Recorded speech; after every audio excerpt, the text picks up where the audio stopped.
ಬೆಂಗಳೂರಿನಿಂದ ಶುರುವಾದಂತಹ ಈ ಎಲ್ಪಿಜಿ ಕೊರತೆ ಇದೀಗ ಸಣ್ಣ ಸಣ್ಣ ಹಳ್ಳಿಗಳಿಗೂ ತಟ್ಟಿದೆ. ಸಣ್ಣ ಸಣ್ಣ ಹಳ್ಳಿಯಲ್ಲಿರ್ತಕ್ಕಂತಹ ಚಿಕ್ಕ ಚಿಕ್ಕ ಹೋಟೆಲ್ಗಳು ಕೂಡ ಬಂದ್ ಆಗಬೇಕಾದಂತಹ ಪರಿಸ್ಥಿತಿ ಬಂದಿದೆ. ಅವ್ರಿಗೂ ಕೂಡ ಎಲ್ಪಿಜಿ ಸಪ್ಲೈ ಸಿಗ್ತಾ ಇಲ್ಲ.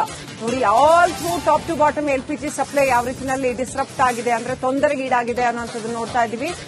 ಸೊ ಅಲ್ಲೂ ಕೂಡ ಸಣ್ಣ ಸಣ್ಣ ಹಳ್ಳಿಗಳಲ್ಲೂ ಕೂಡ ಹೋಟೆಲ್ ಮುಚ್ಚೋ ಪರಿಸ್ಥಿತಿಗೆ ಹೋಟೆಲ್ ಮಾಲೀಕರು ಬಂದಿದ್ದಾರೆ. ಯಾಕಂತಂದ್ರೆ ಅಲ್ಲೂ ಕೂಡ ಕಮರ್ಷಿಯಲ್ ಸಿಲಿಂಡರ್ ಎಲ್ಲೂ ಸಿಗ್ತಾ ಇಲ್ಲ.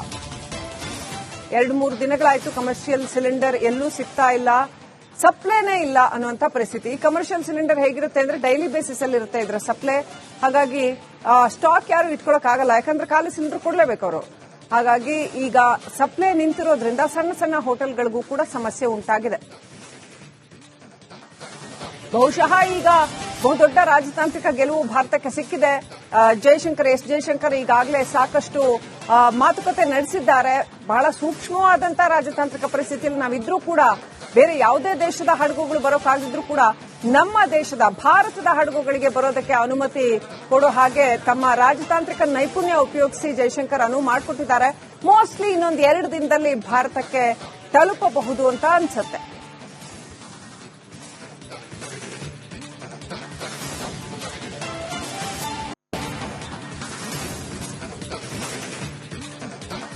ಮಧ್ಯಪ್ರಾಚ್ಯದ ದೇಶಗಳಲ್ಲಿ ಯುದ್ಧ ಆಗ್ತಾ ಇರುವಂತಹ ಹಿನ್ನೆಲೆಯಲ್ಲಿ ದೊಡ್ಡ ದೊಡ್ಡ ಹೋಟೆಲ್ಗಳಿಗೆ ಏನು ಈಗ ಗ್ಯಾಸ್ ಸಿಲಿಂಡರ್ಗಳು, ಕಮರ್ಷಿಯಲ್ ಗ್ಯಾಸ್ ಸಿಲಿಂಡರ್ಗಳು ಸರಬರಾಜು ಆಗದೆ ಇರೋದು ಒಂದು ಕಡೆ ಆದ್ರೆ, ಸಣ್ಣ ಸಣ್ಣ ಹೋಟೆಲ್ಗಳಲ್ಲೂ ಇಟ್ಕೊಂಡಿರುವಂತಹ ಮಂದಿನೂ ಕೂಡ ಇವತ್ತು ಗ್ಯಾಸ್ ಸಿಲಿಂಡರ್ಗಳು ಸಪ್ಲೈ ಆಗದೆ ಇವತ್ತು ಕಂಗಾಲಾಗಿ ಹೋಗಿದ್ದಾರೆ. ನಾನೀಗ ಬೆಂಗಳೂರು ಗ್ರಾಮಾಂತರ ಜಿಲ್ಲೆ ದೇವನಹಳ್ಳಿ ತಾಲೂಕಿನ ಚನ್ನರಾಯಪಟ್ಟಣದ ಒಂದು ಹೋಟೆಲ್ ಬಳಿ ನಾನಿರುವಂತದ್ದು ದೃಶ್ಯಗಳಲ್ಲಿ ಕೂಡ ಗಮನಿಸಬಹುದು. ಈಗಾಗಲೇ ಈ ಹೋಟೆಲ್ ಮಾಲೀಕರು ಹಲವಾರು ದಿನಗಳಿಂದ ಏನು ಕಮರ್ಷಿಯಲ್ ಗ್ಯಾಸ್ ಅನ್ನ ಬಳಸ್ತಾ ಇದ್ವಿ, ಈಗ ಸಂಪೂರ್ಣವಾಗಿ ಖಾಲಿ ಆಗಿದ್ದಾವೆ.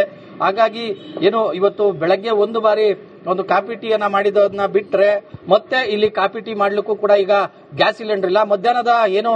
ಮಧ್ಯಾಹ್ನದ ನಂತರ ಬರುವಂತಹ ಗ್ರಾಹಕರಿಗೂ ಕೂಡ ಈಗ ಊಟವನ್ನ ರೆಡಿ ಮಾಡ್ಲಿಕ್ಕೂ ಕೂಡ ಗ್ಯಾಸ್ ಇಲ್ಲ ಅಂತಕ್ಕಂಥ ಮಾತನ್ನ ಈಗ ಮಾಲೀಕರು ಹೇಳ್ತಾ ಇರುವಂತದ್ದು ನೋಡಬಹುದು. ಸಣ್ಣ ಸಣ್ಣ ಒಂದು ಹೋಟೆಲ್ಗಳನ್ನ ಇಟ್ಕೊಂಡು ಇವರು ತಮ್ಮ ಜೀವನಗಳನ್ನ ನಡೆಸ್ಕೊಂಡು ಹೋಗ್ತಾ ಇದ್ದಾರೆ. ಆದ್ರೆ ಸಿಲಿಂಡರ್ ಈಗ ಕಮರ್ಷಿಯಲ್ ಸಿಲಿಂಡರ್ ಇಲ್ಲ, ಜೊತೆಗೆ ಮಧ್ಯಾಹ್ನದ ಮೆನು ಮಾಡ್ಲಿಕ್ಕೂ ಕೂಡ ಈಗ ಗ್ಯಾಸ್ ಇಲ್ಲ. ಹೀಗಾಗಿ ಸಂಪೂರ್ಣವಾಗಿ ಒಳಗೆ ಅಡಿಗೆ ಮಾಡೋದನ್ನ ಕೂಡ ನಿಲ್ಲಿಸಿದ್ದಾರೆ. ಯಾಕಂದ್ರೆ ಗ್ಯಾಸ್ ಇಲ್ಲ ಅಂತಂದ್ರೆ ಯಾವುದೂ ಕೂಡ ಇಲ್ಲಿ ಕೆಲಸ ಆಗೋದಿಲ್ಲ. ಯಾಕಂದ್ರೆ ಇವರು ಒಲೆಗಳನ್ನ ಕೂಡ ಹಿಂದೆ ಮಾಡ್ಕೊಂಡಿಲ್ಲ, ಗ್ಯಾಸ್ನೇ ನಂಬಿಕೊಂಡು ಈ ಹೋಟೆಲ್ ಅನ್ನ ನಡೆಸ್ತಾ ಇರುವಂತದ್ದು. ಹೀಗಾಗಿ ಸಂಪೂರ್ಣವಾಗಿ ಈಗ ಹೋಟೆಲ್ ನಲ್ಲಿ ಈಗ ಸದ್ಯಕ್ಕೆ ಬೆಳಗಿನ ತಿಂಡಿಯನ್ನ ಹೊರತುಪಡಿಸಿದ್ರೆ ಮಧ್ಯಾಹ್ನದ ತಿಂಡಿ ಮಾಡ್ಲಿಕ್ಕೂ ಕೂಡ ಈಗ ಗ್ಯಾಸ್ ಇಲ್ಲ. ಇನ್ನು ನನ್ನ ಜೊತೆ ಮಾತಾಡೋದಕ್ಕೆ ಹೋಟೆಲ್ ಮಾಲೀಕರು ಇದ್ದಾರೆ, ಅವನ್ನೇ ನಾನು ಮಾತಾಡ್ತೇನೆ. ಸರ್, ಈಗ ಗ್ಯಾಸು ಇನ್ನ ಎಷ್ಟು ಗ್ಯಾಸ್ ಇದೆ ಈಗ ಮಧ್ಯಾಹ್ನ ಮಾಡೋದಕ್ಕಿಲ್ಲ? ಇವಾಗ ಎಲ್ಲ ಟಿಫನ್ ಆಯ್ತು, ಇನ್ನು ಊಟ ಮಾಡಕ್ಕೂ ಒಂದ್ ಸ್ವಲ್ಪನೂ ಇಲ್ಲ. ಇವಾಗ ಏನಾಯ್ತು ಹುಡುಗರಿಗೆ ಅದೇ ಹೇಳ್ತಾ ಇದ್ದೀನಿ, ಏನ್ ಮಾಡೋದಪ್ಪ ಒಂದಿನ ರಜಾ ಮಾಡ್ಬಿಡೋಣ, ಇಲ್ಲಾಂದ್ರೆ ಏನ್ ಮಾಡಕ್ಕಾಗುತ್ತೆ, ನಮ್ಕನ ಮಾಡ್ಕೊಂಡು ತಿನ್ನಕನ ಸ್ವಲ್ಪ ಊಟ ಇರ್ಲಿ, ಗ್ಯಾಸ್ ಇರ್ಲಿ. ಇಲ್ಲಾಂದ್ರೆ ತಿರ್ಗಿ ಎಲ್ಗ್ ಹೋಗ್ತೀರಿ ನೀವು? ತಿರ್ಗಿ ನಾಳೆ ಕೆಲಸ ಮಾಡಕನ ಬರ್ಬೇಕಲ್ಲ ಇಲ್ಲಿ ಕೆಲ್ಸಕ್ಕೆ. ಗ್ಯಾಸ್ ಸಿಲಿಂಡರ್ ಆಗ್ತಾ ಇದ್ದವ್ರು ಏನ್ ಹೇಳ್ತಾ ಇದಾರೆ ಈಗ? ಇಲ್ಲ ಸರ್ ಬರುತ್ತೆ, ಇಲ್ಲ ಇಲ್ಲ ಅಂತಾರೆ, ಫೋನೇ ಎತ್ತಲ್ಲ. ಇಲ್ಲ ಅಂದ್ರೆ ಏನ್ ಮಾಡೋದು, ನಾವು ಸೌದೆ ಒಲೆನೂ ಫೆಸಿಲಿಟಿ ಇಲ್ಲ ನಮ್ಗೆ. ಮುಂದೆ ಏನ್ ಮಾಡ್ಬೇಕನ್ನೋದು ಗೊತ್ತಿಲ್ಲ. ಅದಕ್ಕೆ ಇವತ್ತೆಲ್ಲ ಇದ್ ಮಾಡಿ ಒಂದೊಂದ್ ಸ್ವಲ್ಪ ಇದೆ ಗ್ಯಾಸ್, ನಿಮ್ಗೆ ಅಡಿಗೆ ಮಾಡ್ಕೊಳ್ಳಿ, ರೂಮ್ ಆಗಿರಿ ಅಂತ. ಮಧ್ಯಾಹ್ನದ ನಂತರ ನೀವು ಅಡಿಗೆ ಮಾಡೋದಕ್ಕೆ ಗ್ರಾಹಕರಿಗೆ ಇಲ್ಲ, ಏನು ಇಲ್ಲ, ಉರಿತಾನೆ ಇಲ್ಲ. ಇದು ಇಲ್ಲಿನ ಹೋಟೆಲ್ ಮಾಲೀಕರು ಹೇಳುವಂತಹ ಮಾತು. ಮಧ್ಯಾಹ್ನದ ನಂತರ ಗ್ರಾಹಕರು ಬರೋದಕ್ಕೆ ಊಟ ರೆಡಿ ಮಾಡಬೇಕಾಯ್ತು, ಅದಕ್ಕೆ ಗ್ಯಾಸ್ ಸಿಲಿಂಡರ್ ಇಲ್ಲ. ಹೀಗಾಗಿ ಇರೋ ಒಂದು ಸಣ್ಣ ಗ್ಯಾಸ್ ಅಲ್ಲೇ ನಾವು ಮಧ್ಯಾಹ್ನದ ನಮಗೆ ಮನೆಗೆ ಬಳಸ್ಕೊಳ್ಳೋದಕ್ಕೆ ಇರುವಂತದ್ದು ಅಂತಕ್ಕಂಥ ಮಾತನ್ನು ಹೇಳ್ತಾ ಇದ್ದಾರೆ. ಒಟ್ಟಾರೆಯಾಗಿ ದೊಡ್ಡ ದೊಡ್ಡ ಹೋಟೆಲ್ಗಳಿಗೂ ಅಲ್ಲ, ಸಣ್ಣ ಸಣ್ಣ ಹೋಟೆಲ್ ಉದ್ಯಮಕ್ಕೂ ಕೂಡ ಈ ಗ್ಯಾಸ್ ಸಿಲಿಂಡರ್ ಸರಬರಾಜು ಏನ್ ಸಮಸ್ಯೆ ಆಗ್ತಾ ಇದೆ, ಇವ್ರಿಗೂ ಕೂಡ ಸಾಕಷ್ಟು ಬಿಸಿ ತಟ್ಟಿದೆ ಅಂತಾನೆ ಹೇಳ್ಬೋದು. ಕ್ಯಾಮರಾಮನ್ ಮುನಿಗೌಡ ಜೊತೆ ಮಂಜುನಾಥ್ ದಿನ್ನೂರು, ರಿಪಬ್ಲಿಕ್ ಕನ್ನಡ, ದೇವನಹಳ್ಳಿ. ಶುರುವಾದಂತಹ ಈ ಎಲ್ಪಿಜಿ ಕೊರತೆ ಇದೀಗ ಸಣ್ಣ ಸಣ್ಣ ಹಳ್ಳಿಗಳಿಗೂ ತಟ್ಟಿದೆ. ಸಣ್ಣ ಸಣ್ಣ ಹಳ್ಳಿಯಲ್ಲಿರ್ತಕ್ಕಂತಹ ಚಿಕ್ಕ ಚಿಕ್ಕ ಹೋಟೆಲ್ಗಳು ಕೂಡ ಬಂದ್ ಆಗಬೇಕಾದಂತಹ ಪರಿಸ್ಥಿತಿ ಬಂದಿದೆ. ಅವ್ರಿಗೂ ಕೂಡ ಎಲ್ಪಿಜಿ ಸಪ್ಲೈ ಸಿಗ್ತಾ ಇಲ್ಲ. ನೋಡಿ, all through top to bottom LPG supply ಯಾವ ರೀತಿಯಲ್ಲಿ ಡಿಸ್ರಪ್ಟ್ ಆಗಿದೆ ಅಂದ್ರೆ ತೊಂದರೆಗೀಡಾಗಿದೆ ಅನ್ನುವಂಥದ್ದನ್ನು ನೋಡ್ತಾ ಇದ್ದೀವಿ. ಸೊ ಅಲ್ಲೂ ಕೂಡ ಸಣ್ಣ ಸಣ್ಣ ಹಳ್ಳಿಗಳಲ್ಲೂ ಕೂಡ ಹೋಟೆಲ್ ಮುಚ್ಚೋ ಪರಿಸ್ಥಿತಿಗೆ ಹೋಟೆಲ್ ಮಾಲೀಕರು ಬಂದಿದ್ದಾರೆ. ಯಾಕಂತಂದ್ರೆ ಅಲ್ಲೂ ಕೂಡ ಕಮರ್ಷಿಯಲ್ ಸಿಲಿಂಡರ್ ಎಲ್ಲೂ ಸಿಗ್ತಾ ಇಲ್ಲ. 2-3 ದಿನಗಳಾಯ್ತು ಕಮರ್ಷಿಯಲ್ ಸಿಲಿಂಡರ್ ಎಲ್ಲೂ ಸಿಗ್ತಾ ಇಲ್ಲ, ಸಪ್ಲೈನೇ ಇಲ್ಲ ಅನ್ನುವಂಥ ಪರಿಸ್ಥಿತಿ. ಕಮರ್ಷಿಯಲ್ ಸಿಲಿಂಡರ್ ಹೇಗಿರುತ್ತೆ ಅಂದ್ರೆ ಡೈಲಿ ಬೇಸಿಸ್ ಅಲ್ಲಿ ಇರುತ್ತೆ ಇದರ ಸಪ್ಲೈ. ಹಾಗಾಗಿ ಸ್ಟಾಕ್ ಯಾರು ಇಟ್ಕೊಳ್ಳೋಕ್ಕಾಗಲ್ಲ, ಯಾಕಂದ್ರೆ ಖಾಲಿ ಸಿಲಿಂಡರ್ ಕೊಡಲೇಬೇಕು ಅವರು. ಹಾಗಾಗಿ ಈಗ ಸಪ್ಲೈ ನಿಂತಿರೋದ್ರಿಂದ ಸಣ್ಣ ಸಣ್ಣ ಹೋಟೆಲ್ಗಳಿಗೂ ಕೂಡ ಸಮಸ್ಯೆ ಉಂಟಾಗಿದೆ. ಬಹುಶಃ ಈಗ ಬಹುದೊಡ್ಡ ರಾಜತಾಂತ್ರಿಕ ಗೆಲುವು ಭಾರತಕ್ಕೆ ಸಿಕ್ಕಿದೆ.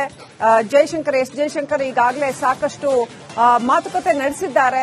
ಬಹಳ ಸೂಕ್ಷ್ಮವಾದಂತಹ ರಾಜತಾಂತ್ರಿಕ ಪರಿಸ್ಥಿತಿಯಲ್ಲಿ ನಾವಿದ್ರೂ ಕೂಡ ಬೇರೆ ಯಾವುದೇ ದೇಶದ ಹಡಗುಗಳು ಬರೋಕ್ಕಾಗಿದ್ರೂ ಕೂಡ ನಮ್ಮ ದೇಶದ ಭಾರತದ ಹಡಗುಗಳಿಗೆ ಬರೋದಕ್ಕೆ ಅನುಮತಿ ಕೊಡೋ ಹಾಗೆ ತಮ್ಮ ರಾಜತಾಂತ್ರಿಕ ನೈಪುಣ್ಯ ಉಪಯೋಗಿಸಿ ಜಯಶಂಕರ್ ಅನುವು ಮಾಡಿಕೊಟ್ಟಿದ್ದಾರೆ. ಮೋಸ್ಟ್ಲಿ ಇನ್ನೊಂದು 2 ದಿನದಲ್ಲಿ ಭಾರತಕ್ಕೆ ತಲುಪಬಹುದು ಅಂತ ಅನ್ಸುತ್ತೆ.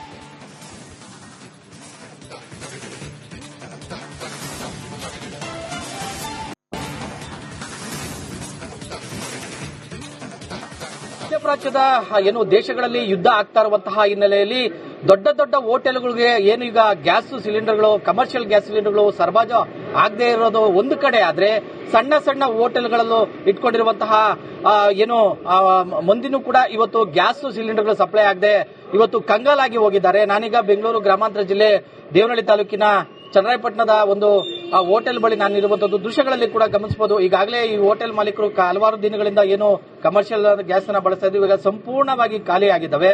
ಹಾಗಾಗಿ ಏನು ಇವತ್ತು ಬೆಳಗ್ಗೆ ಒಂದು ಬಾರಿ ಒಂದು ಕಾಫಿ ಟೀಯನ್ನ ಮಾಡಿದನ್ನ ಬಿಟ್ರೆ ಮತ್ತೆ ಇಲ್ಲಿ ಕಾಫಿ ಟೀ ಮಾಡ್ಲಿಕ್ಕೂ ಕೂಡ ಈಗ ಗ್ಯಾಸ್ ಸಿಲಿಂಡರ್ ಇಲ್ಲ.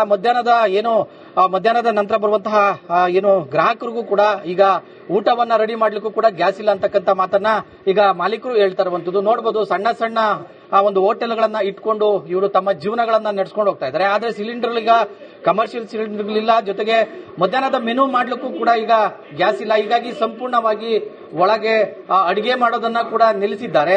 ಯಾಕಂದ್ರೆ ಗ್ಯಾಸ್ ಇಲ್ಲ ಅಂತಂದ್ರೆ ಯಾವುದೂ ಕೂಡ ಇಲ್ಲಿ ಕೆಲಸ ಆಗೋದಿಲ್ಲ. ಯಾಕಂದ್ರೆ ಇವರು ಒಲೆಗಳನ್ನ ಕೂಡ ಹಿಂದೆ ಮಾಡ್ಕೊಂಡಿಲ್ಲ, ಗ್ಯಾಸ್ನೇ ನಂಬಿಕೊಂಡು ಈ ಹೋಟೆಲ್ ಅನ್ನ ನಡೆಸ್ತಾ ಇರುವಂತದ್ದು.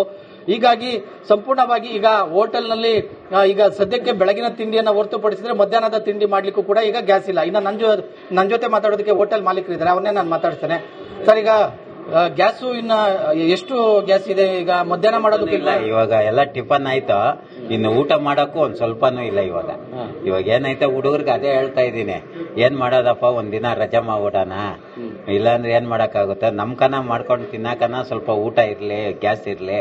ಇಲ್ಲಾಂದ್ರೆ ತಿರ್ಗಿ ಎಲ್ಗ್ ಹೋಗ್ತೀರಿ ನೀವು, ತಿರ್ಗಿ ನಾಳೆ ಕೆಲಸ ಮಾಡಕನ ಬರ್ಬೇಕಲ್ಲ ಇಲ್ಲಿ ಕೆಲ್ಸಕ್ಕೆ. ಈಗ ನಿಮ್ ಗ್ಯಾಸ್ ಸಿಲಿಂಡರ್ ಆಗ್ತಾ ಇದ್ದವ್ರು ಏನ್ ಹೇಳ್ತಾ ಇದಾರೆ? ಈಗ ಇಲ್ಲ ಸರ್ ಬರುತ್ತೆ, ಇಲ್ಲ ಇಲ್ಲ ಅಂತಾರೆ, ಫೋನೇ ಎತ್ತಲ್ಲ. ಇಲ್ಲ ಅಂದ್ರೆ ಏನ್ ಮಾಡೋದು, ನಾವು ಸೌದೆ ಒಲೆನೂ ಫೆಸಿಲಿಟಿ ಇಲ್ಲ ನಮ್ಗೆ. ಮುಂದೆ ಏನ್ ಮಾಡ್ಬೇಕನ್ನೋದು ಗೊತ್ತಿಲ್ಲ. ಅದಕ್ಕೆ ಇವತ್ತೆಲ್ಲ ಇದ್ ಮಾಡಿ ಒಂದೊಂದ್ ಸ್ವಲ್ಪ ಐತೆ ಗ್ಯಾಸ್, ನಿಮ್ಗೆ ಅಡಿಗೆ ಮಾಡಕ್ ಮಾಡ್ಕೊಳ್ಳಿ, ರೂಮ್ ಆಗಿರಿ ಅಂತ. ಮಧ್ಯಾಹ್ನದ ನಂತರ ನೀವು ಅಡಿಗೆ ಮಾಡೋದಕ್ಕೆ ಗ್ರಾಹಕರಿಗೆ ಏನೂ ಇಲ್ಲ, ಉರಿತಾನೆ ಇಲ್ಲ. ಇದು ಏನು ಇಲ್ಲಿನ ಹೋಟೆಲ್ ಮಾಲೀಕರು ಹೇಳುವಂತಹ ಮಾತು. ಮಧ್ಯಾಹ್ನದ ನಂತರ ಏನು ಗ್ರಾಹಕರು ಬರೋದಕ್ಕೆ ಊಟ ಏನು ರೆಡಿ ಮಾಡಬೇಕಾಯ್ತು, ಅದಕ್ಕೆ ಗ್ಯಾಸ್ ಸಿಲಿಂಡರ್ ಇಲ್ಲ. ಹೀಗಾಗಿ ಏನು ಇರೋ ಒಂದು ಸಣ್ಣ ಗ್ಯಾಸ್ ಅಲ್ಲೇ ನಾವು ಮಧ್ಯಾಹ್ನದ ನಮಗೆ ಏನು ಮನೆಗೆ ಬಳಸ್ಕೊಳ್ಳೋದಕ್ಕೆ ಇರುವಂತದ್ದು ಅಂತಕ್ಕಂಥ ಮಾತನ್ನು ಹೇಳ್ತಾ ಇದ್ದಾರೆ. ಒಟ್ಟಾರೆಯಾಗಿ ದೊಡ್ಡ ದೊಡ್ಡ ಹೋಟೆಲ್ಗಳಿಗೂ ಅಲ್ಲ, ಸಣ್ಣ ಸಣ್ಣ ಹೋಟೆಲ್ ಉದ್ಯಮಕ್ಕೂ ಕೂಡ ಈ ಗ್ಯಾಸ್ ಸಿಲಿಂಡರ್ ಸರಬರಾಜು ಏನ್ ಸಮಸ್ಯೆ ಆಗ್ತಾ ಇದೆ, ಇವ್ರಿಗೂ ಕೂಡ ಸಾಕಷ್ಟು ಬಿಸಿ ತಟ್ಟಿದೆ ಅಂತಾನೆ ಹೇಳ್ಬೋದು. ಕ್ಯಾಮರಾಮನ್ ಮುನಿಗೌಡ ಜೊತೆ ಮಂಜುನಾಥ್ ದಿನ್ನೂರು, ರಿಪಬ್ಲಿಕ್ ಕನ್ನಡ.